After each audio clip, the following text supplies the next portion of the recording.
বাসায় হঠাৎ করে মেহমান আসলো আর আমি তাদের জন্য ঝটপট কি রান্না করলাম। এখানে আমি ডিমের কোরমা করেছি, গরুর মাংস করেছি, প্যারেল মুরগি রান্না করেছি, বেগুন ভাজি করেছি, আর এখানে পোলাও রান্না করেছি। এটা পোলাওটা হচ্ছে সরিষার তেলে রান্না করা হয়েছে, আর এখানে সাদা ভাত। হঠাৎ করে মেহমান আসলে ঝটপট যেভাবে রান্না করা যায় আর কি, হালকা ওইভাবে রান্না করেছি। হ্যালো এভরিওয়ান, আসসালামু আলাইকুম। সবাই কেমন আছেন? আশা করছি সবাই খুব ভালো আছেন। আমরাও আলহামদুলিল্লাহ ভালো আছি। এটা হচ্ছে তার পরের দিন, অনেক বৃষ্টি হচ্ছিল আর হচ্ছে আমার বোন খিচুড়ি খেতে চাইলো। আন্টি এসেছে, আন্টির হাতে আমরা খিচুড়ি খেয়েছি। এগুলো পুরোটাই আন্টি রান্না করেছে। আর এটা হচ্ছে তার পরের দিনের ভিডিও। আর মাছ মাংস খেতে খেতে একদম বোরিং হয়ে গিয়েছি। তারপরে আমি ডাল, আলু ভর্তা, বেগুন ভর্তা, করলা ভাজি আর গতকালকের মাংস বেঁচে যাওয়া মাংসটাই আমরা খেয়ে নিয়েছি। আর আকাশটা দেখি এতটা সুন্দর লাগতেছিল। অনেক বৃষ্টি হয়েছে। বৃষ্টির শেষে সন্ধ্যার দিকে দেখি আকাশটা একদম লাল হয়ে গিয়েছে, দেখতে অনেক সুন্দর লাগতেছিল। আর মনে হচ্ছে একদম আমাদের কাছে আকাশটা চলে এসেছে, দেখতেও খুব অপূর্ব লাগতেছিল। এরকম দৃশ্য হলে দেখতে ভালোই লাগে। আর আমি আগে বুঝি নাই, হঠাৎ করে দেখি যে জানালা দিয়ে একদম লাল লাল দেখা যাচ্ছে। পরে দেখি আকাশটা খুবই সুন্দর লাগতেছিল। এই সুযোগে আমি একটু ভিডিও করে নিয়েছি। আর বৃষ্টি এত হয়েছে, আমাদের পাশের গলিতে অনেকটা পানি জমে আছে, কিন্তু আমাদের গলিতে সেরকম পানি জমে না।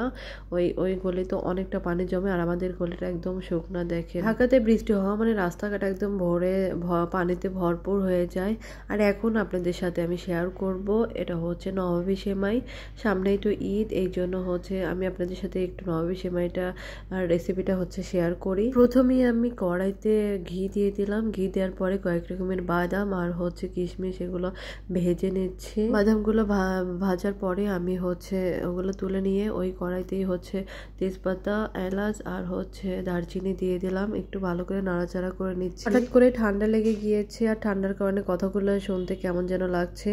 আর এখন আমি 2 প্যাকেট সেমাই নিয়েছি। এগুলো ঘিতে কড়াইতে আগে ভালো করে ভেজে নিব। আপনারা চাইলে 1 প্যাকেট দিয়েও রান্না করতে পারেন, কারণ আমাদের বাসায় অনেক মানুষ, এই জন্য হচ্ছে আমরা 2 প্যাকেট নিয়েছি।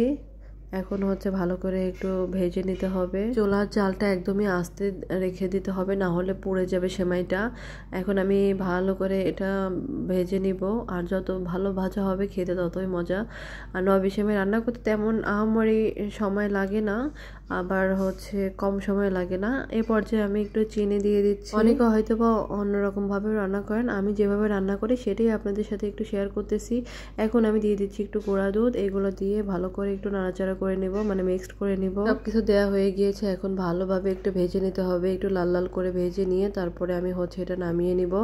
আর আমি যে বক্সে এটা সাজাবো, ওই বক্সে আমি একবারে নামিয়ে নিব অল্প অল্প করে। এখন হচ্ছে আমি একটা বক্সে নামিয়ে নিচ্ছি। বক্সে আমি সেমাইগুলো নামিয়ে নিয়েছি। আর আমি আর একটা চুলায় দুধ জাল দিতে দিয়েছি, মানে দুধটা অনেকক্ষণ ধরে জাল করে নিতে হবে। আর দুধে একটুকু পানি দেওয়া যাবে না, যেহেতু ক্রিম তৈরি হবে সেহেতু দুধে পানি মিক্সড না করাটাই ভালো। সামনে তো ঈদ, আপনারাও চাইলে বাসায় এভাবে বানিয়ে খেতে পারেন। আর এটা একবার হলেও আপনারা বাসায় ট্রাই করে দেখবেন, অনেক মজা খেতে। আর একবার খেলে বারবারই খেতে ইচ্ছা করবে। দুধটা আমার জাল করা হয়ে গিয়েছে। এখানে আমি কাস্টার্ড পাউডার নিয়েছি, আর কি নেই সেটাও আপনাদের সাথে শেয়ার করতেছি। আর এই সেমাইটা রান্না করতে সেরকম অনেক কিছু লাগে না। আর এইখানে যে দুধটা মোটামুটি জাল পাড়া হয়ে গেছে, এখানে আমি হচ্ছে চিনি দিয়ে দিচ্ছি। মিষ্টিটা আপনাদের স্বাদ মতো দিয়ে দিবেন। অনেকে মিষ্টি বেশি পছন্দ করে, অনেকে কম পছন্দ করে। যেহেতু আমরা মিষ্টি কম পছন্দ করি, এই জন্য আমরা চিনির পরিমাণটা একটু কম দিয়েছি। আপনারা যদি মিষ্টি বেশি পছন্দ করেন সেক্ষেত্রে আপনারা মিষ্টিটা বাড়িয়ে দিবেন। আর এরকম সেমাইতে যদি একটু কম মিষ্টি হয়, লাইট মিষ্টি হলে খেতে বেশি মজা লাগে।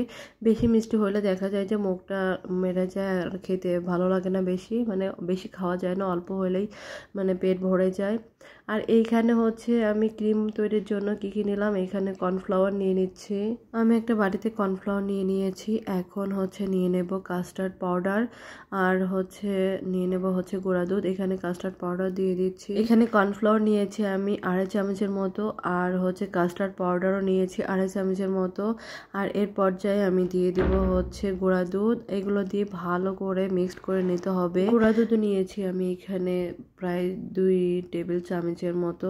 এখন এগুলো দিয়ে ভালো করে মিক্সড করে নেব। তারপরে হচ্ছে আমি ক্রিমটা তৈরি তৈরি করব আর কিভাবে ক্রিমটা তৈরি করি সেটাও আপনাদের সাথে শেয়ার করতেছি। সব কিছু আমার ভালো করে মিক্সড করা হয়ে গিয়েছে। এখন হচ্ছে আমি এটা কড়াইতে মানে দুধ জাল দিতে দিয়েছি, ওটার মধ্যে এখন ঢেলে দিয়ে দিব। দুধটাও মোটামুটি ভালো জাল হয়ে গিয়েছে। এ পর্যায়ে আমি এগুলো সব দিয়ে ভালো করে নাড়াচাড়া করে নিতে হবে। আর এই সময় হচ্ছে অনবরত দুধটা নাড়তেই হবে, না হলে দলা পেকে যাবে। অনেকক্ষণ ধরেই এটা নাড়াচাড়া করতে হবে, কারণ হচ্ছে ক্রিম তৈরি করতে অনেকটা সময় লাগে। আর দুধের মধ্যে একটুকু পানি দিবেন না, কারণ পানি দিলে স্বাদটা নষ্ট হয়ে যায়। আর এই পর্যায়ে এই যে জাল দিতে দিতে আমার এই পর্যায়ে চলে এসেছে, আরও সময় লাগবে ক্রিম তৈরি করার জন্য। ক্রিমটা মোটামুটি আমার হয়ে গিয়েছে। এখন হচ্ছে আমি কিভাবে সাজাচ্ছি সেটাই আপনাদের সাথে শেয়ার করব। আগে কিভাবে সাজিয়েছি সেটা আগে একটু দেখাই, তারপরে আমি প্রত্যেকটা লেয়ারে লেয়ারে কিভাবে দিই সেটাও আপনাদের সাথে শেয়ার করব। এখন হচ্ছে ক্রিমটা আমি নামিয়ে নিয়েছি, একটা বক্সে অর্ধেকটা সেমাই দিয়েছি। এখন হচ্ছে লেয়ারে লেয়ারে বাকি ক্রিমটা দিয়ে দিচ্ছি। দেওয়ার পরে তার উপর দিয়ে আমি হচ্ছে আর একটু সেমাই দিয়ে দিলাম। সেমাই দেওয়ার পরে আর একটু ক্রিম দিয়ে উপরে আবার লেয়ার করে নিচ্ছি। আর এভাবে প্রত্যেকটা লেয়ার আমি করে নিব। এখন ক্রিম দেওয়ার পর আবারও হচ্ছে সেমাই দিয়ে আমি লেয়ার করে নিচ্ছি। এখন যে বাদামগুলো আমি ভেজে নিয়েছিলাম ওইগুলো হচ্ছে দিয়ে আমি একটু সাজিয়ে নিচ্ছি। এখন সব কিছু দিয়ে আমি সুন্দর করে সাজিয়ে নিচ্ছি। অনেকে আপনারা চাইলে অন্যভাবে সাজিয়ে নিতে পারেন, আমি যেভাবে আমার ইচ্ছা হচ্ছে ওইভাবে আমি সাজিয়ে নিয়েছি। এটা আপনাদের ইচ্ছা, আপনারা যেভাবে পারেন ওইভাবে সাজিয়ে নেবেন। এর উপর দিয়ে আমি এখন একটু চেরি ফল দিয়ে কিশমিশ দিয়ে সুন্দর করে সাজিয়ে নিলাম, যাতে দেখতে একটু সুন্দর দেখা যায়। আর আজকের ভিডিওটা এই পর্যন্ত। সবাই ভালো থাকবেন, সুস্থ থাকবেন, দেখা হবে নেক্সট কোনো ভিডিওতে। আমাদের ভিডিওটি কেমন লেগেছে প্লিজ কমেন্ট করে জানাবেন, লাইক কমেন্ট অ্যান্ড শেয়ার করে দিবেন। আর এতক্ষণ যারা আমাদের ভিডিওটি দেখেছেন সবাইকে অসংখ্য অসংখ্য ধন্যবাদ। এখনও যারা আমাদের চ্যানেলটিকে সাবস্ক্রাইব করেন প্লিজ চ্যানেলটিকে সাবস্ক্রাইব করে আমাদের পাশেই থাকবেন। সবাই ভালো থাকবেন, সুস্থ থাকবেন আর আমাদের সাথেই থাকবেন। আল্লাহ হাফেজ, আসসালামু আলাইকুম, টাটা।